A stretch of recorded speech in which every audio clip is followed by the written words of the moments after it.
I love fringe electronic music genres like Vaporwave and Chiptune because, originally, these are kind of like the punk or folk of electronic music. Low and no-cost musical commentary and hyper-commercialization. In Chiptune, artists repurpose game consoles to make music, these consoles taking the place of expensive synthesizers and software. And in Vaporwave, artists process and repurpose commercial music from the 90s. Today, let's fuse these genres to create some new music with some cheap retro hardware and free software, namely Audacity. This is super easy for you all to do at home, and we're going to make these tracks in less time than it takes to listen to them. That said, a quick disclaimer that nothing I'm going to show you in this video is terribly original. I'm just having fun bringing together a few old ideas in a novel way. Here are our ingredients. First, we need some retro game and game system. I'm going to do two examples for this video. The first one is an original Game Boy game, Boxxle. I'm going to play this on the Super Game Boy. And the second is Street Smart, a Sega Genesis game that's a port of an arcade game. The original score for Boxxle is by Goro Takahashi and Kenichi Tomizawa, and the original score for Street Smart is by Toshikazu Tanaka and Yoshihiko Kitamura. The reason that I chose these two games is because the audio for these two systems is so different. The Genesis uses FM synthesis in addition to another chip, so I think we'll get some cool results. I've also intentionally chosen some more obscure games and games that have a score in the main menu, so I don't have to do anything to get the music. That really is just a choice of convenience for this video. Of course, you can also record from an emulator or get the audio online, but since I have these systems, this way seems a bit more fun. The next thing we need is a way to get the sound into your computer. I'm just going to be running into my little audio interface here. And then finally, we're going to be using Audacity, a free open source software. I'll link this in the description, but what we're going to do is we're going to set this up to record the sound from our video game systems. Let's start with Boxxle. I'm going to make sure that Audacity has its input set up correctly, and that I'm recording in stereo.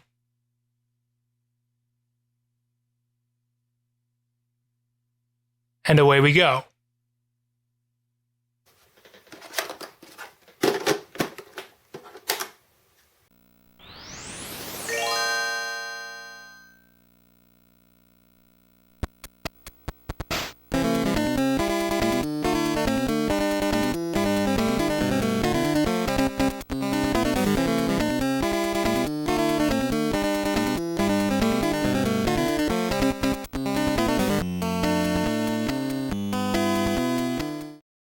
Okay, so here's my recording of Boxxle in Audacity. Let's just check it out.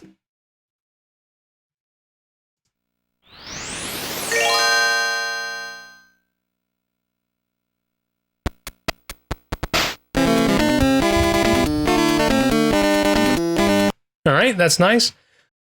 Let's trim out the power-up sound and those initial drum beats.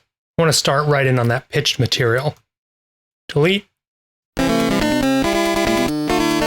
Great. Now all we're going to do is run it through an effect called PaulStretch. This is an open source algorithm by Paul Naska, which allows us to time stretch the audio in a ridiculous amount without changing the pitch. You might have seen YouTube videos with Justin Bieber songs stretched 600% or something like that, and this is likely the software that people are using. I'm going to start by Command A to select all. Effect. PaulStretch. Stretch factor. Let's do 50. This time resolution, it changes the window of the spectral analysis for each moment. For now, let's just leave it as is. Okay? Okay, so now it starts thinking about it. Wish I had a joke. Oh, I do have one. Why? Oh, I'll save that one for later. Let's hear what we got.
So we're taking this mass-produced game, this mass-produced game system, and claiming some individual ownership of it by making our own remix of this music.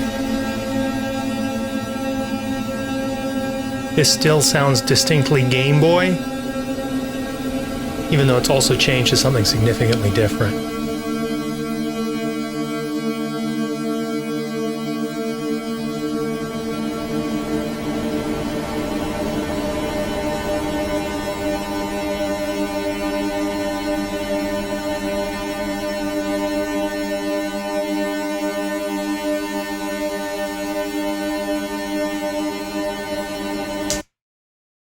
All right, let's jump over to the Genesis track and check that out.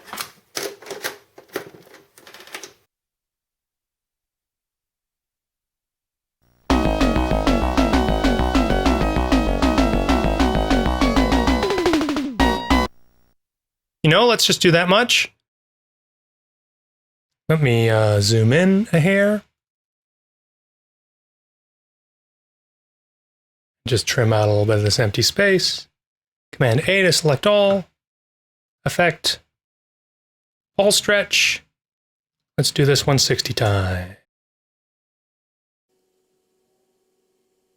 Boom. There we are. Zoom out. All right, we got a nice 6-minute piece here. Let's check it out.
Is this kind of silly? Absolutely.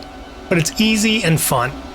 I probably wouldn't release any of these tracks as is, but perhaps some of the sounds that you come up with could be mixed into your production for some retro chiptune ambient vibes. Maybe a piano with a whole bunch of delay over the top of that, or a generous amount of reverb might be the next steps. Now, if you were going to try to make some money off of these tracks, it's worth thinking about how you're sampling another composer's work. So you'll need to figure out how that fits in with your values. For now, though, have some fun experimenting and make some great new music.